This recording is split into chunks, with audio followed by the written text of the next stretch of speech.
Hey everyone, today I'm creating some cards using a paper pack from Papertrey Ink. So these are 8x8 paper packs and they have 6 patterns and they have 6 of each. So 36 sheets of one-sided paper, and they are really quite thick and durable. So I love working with these paper pads and they are an absolute bargain at the moment. There's a bunch of designs over at Papertrey Ink for $2. So 36 sheets of 8x8 for $2.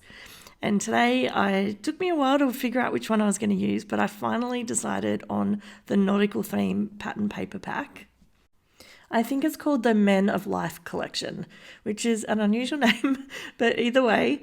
And you'll see when I'm flicking through this that there's 6 pieces of each design, but there's 3 in a smaller print and 3 in a larger print. So with the dots and the circles, you can see that just the print style of those is big versus small. Now, because I'm creating A2 cards today, and I'm going to use just standard A2 white card bases, so 5.5 by 4.25, I did decide to use the ones with the smaller design. So 3 of each sheet, so I've got 9 sheets of paper here. And then I can't remember exactly how many cards that I created. Maybe I will be able to figure it out as I work through this video while I'm doing the voiceover. But I did decide that I was going to cut these down into 3-inch panels and 1.25 and 1 inch. And that's because when I lay that down onto a white card base, if I put no gap between the pattern paper, so I just butt them up next to each other, I end up with perfect coverage across the front, and then I can add some kind of embellishment and sentiment on top of the card. Now, often I sit down and I do the math in advance. I know exactly how to cut it and I figure out how many cards I have. But this time I thought if I chop it in half to the 4 inches, so I end up with a 4 by 8 inches, then I know that the width is perfect for my card size. And it's really just a matter of chopping these down and having a combination of 3 inches, 1.25 and 1 inch. So I started with the white ones and I did quite a few of the bigger panels. And then with these, I just ran through and created different sizes. And then to be honest, I just hoped for the best. So I don't often do this. I normally do a lot more planning, but I just created a combination of sizes. And the thought was, as long as I have at least one piece of each of the colors of pattern paper on each of the card fronts, then the combinations will work out just fine in the end. I'm going through the red, and with this one, I thought because it's such a strong color compared to the others, that I would make sure that I did quite a few of the smaller sizes in the red.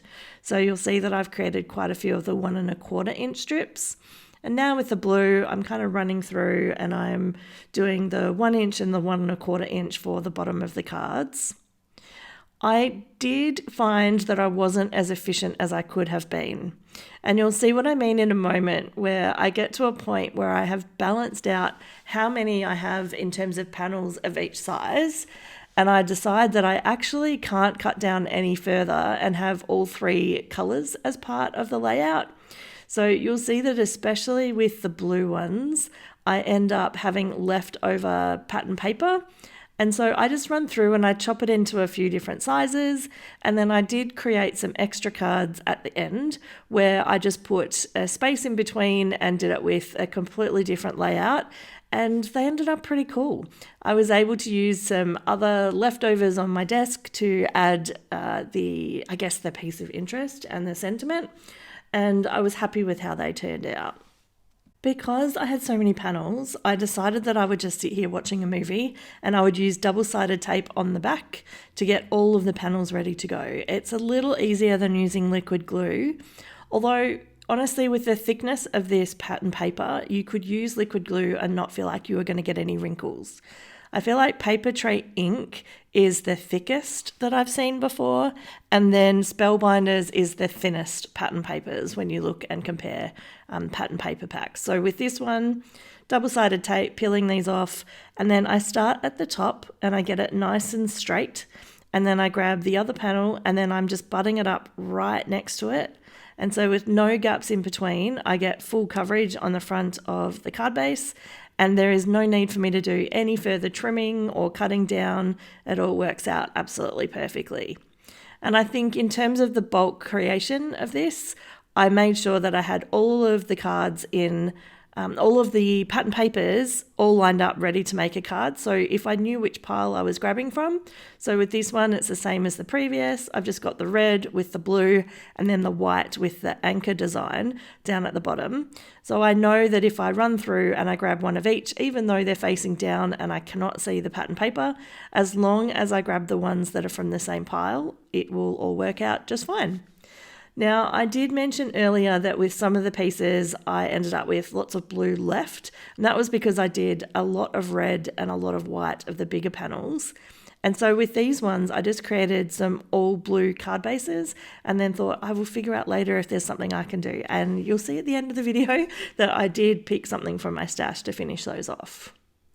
Now, in a previous video, and I'll put a link to it below, I created these anchors and these little flotation devices, life buoys, life preservers, not life preservers. Wait, I made that mistake last time.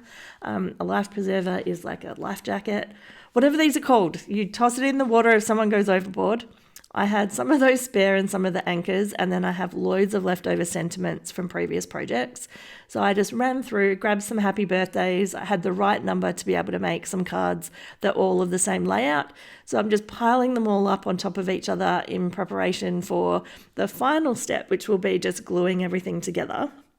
So these cards are really quite simple, but it helps me use up my stash. And for anyone who loves nautical items, then I think this would be perfect.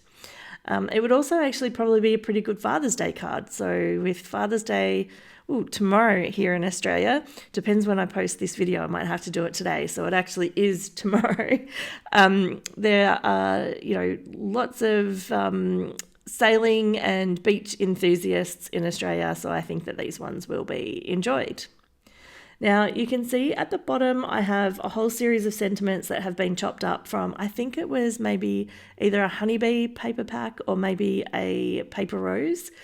These have been sitting on my desk for ages. You will see them off to the left hand side in the bright, spring kind of colours. Frequently where I don't, zoom down or crop my desk a little further. And they are still on my desk today, except for these ones. So I used up the charcoal grey and I used up most of the white for this project. But I do have the pink, green, red and blue sitting here, waiting for me to get some inspiration from a different paper pack. So I am hoping that I will come up with something to use those for in the near future. For the plain blue cards, I did decide to use these little stamped images from My Favourite Things. I had a couple of them left from another project that I was working on, and so I have this cute little girl in the orange shirt, and then you'll notice here that I've actually coloured in the other two little girls, and I've done everything except her shirt. And the reason why I did that was I was having loads of fun colouring, and I thought by using the black colour shoes, the denim skirt, I could colour in the sun, and then I could do the hair and all of the skin tone. It was ready to go. The way that I would make it match my card that I chose to use it on was I would just wait until the last minute to decide what colour I would do the shirt. And then I don't have to spend a lot of time doing Copic colouring before I actually use the image. Most of it's done. But then if I just grab my Copics and then I do a quick little bit of colouring, then she will be absolutely finished and be ready to use. So that is definitely a tip if you love Copic colouring and you want to have some images ready to go on your projects.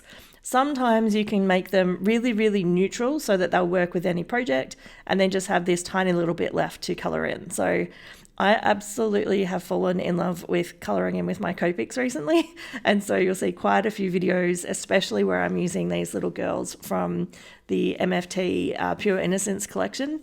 There are very few left in the MFT store, and I might even drop them an email to see if this is a collection that they're going to continue with or not, because I have been shopping around on a lot of smaller craft stores here in Australia to try and find old stock because I just love the size of them. They work absolutely perfectly on cards, and with the fun of colouring them in, I find that I can do a fun background and then I can use these little images to add some interest quite quickly and easily. So I highly recommend them if you don't have them, but of course any stamp that you have you could add to any simple card like this and they would all look amazing. For the remaining cards, I did try and pop a few things up on some of my foam tape. It was pretty fiddly because I decided to use these little squares. So I pulled off all the little pieces of plastic and then attached them to the card. And then I think after a while I decided that it was easier just to not do the popping up of the life preserver or the life ring or the whatever on earth these things are called. I do not know why I struggle with this so much, but in the end, with some of them, I didn't add them onto foam tape. I just added them directly to the card. And it was a little quicker, a little less fiddly, and I don't think I lost too much in the card design by not having them popped up. So it worked out absolutely perfectly in the end. So loads of cards made, lots of sentiments used, lots of leftover stamped images. I used up every single one of these anchors from my stash, which is great. I do still have a few of the other nautical themed items left behind, but I'm sure that there will be some cards as part of a future project where they work out absolutely perfectly. I often use these types of things when I do one of the Kendra's card challenge because all of the card layouts are slightly different. So you never know, you might see that on my next video. I have put a link here to a video that I think you might enjoy. Have a great day.